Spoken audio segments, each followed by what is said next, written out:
L'on n'en a pas fini de compter les victimes de la terrible guerre qui a opposé les forces fédérales éthiopiennes à celles du TPLF au Tigré. Selon l'ONU, au moins 50 000 personnes ont fui le Tigré pour le Soudan et environ 4% de ces personnes ont plus de 60 ans. Des personnes comme Assafou Alamaya. Au plus fort des combats, la vieille femme de 80 ans, aveugle et fragile, a supplié ses filles de fuir et de la laisser mourir chez elle.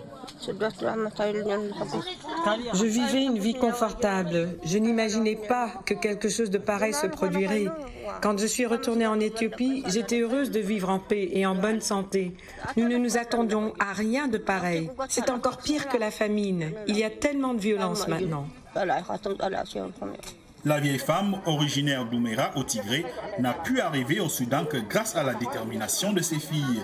Dans leur fuite, sous les balles et les bombes, elles se sont relayées avec d'autres réfugiés pour la tenir par la main ou la porter quand elle tombait. Ceci jusqu'à la rivière Sitet, séparant l'Éthiopie du Soudan, qu'elles ont traversé ensemble.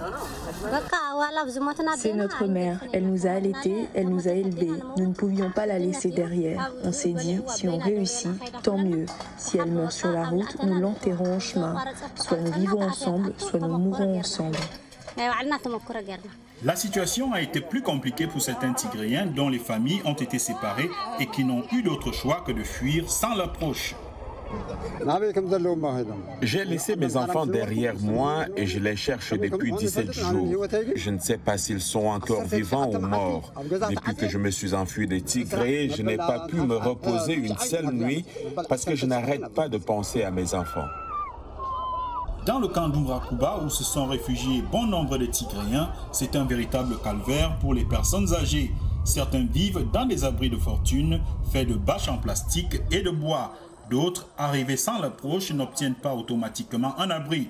Le directeur du camp assure que les autorités soudanaises prévoient d'en construire pour les réfugiés âgés qui arrivent seuls. Un groupe humanitaire, Mercy Corps, affirme que les personnes âgées ont besoin de plus de soins et les conditions sont très difficiles, surtout qu'il fait froid dans la nuit.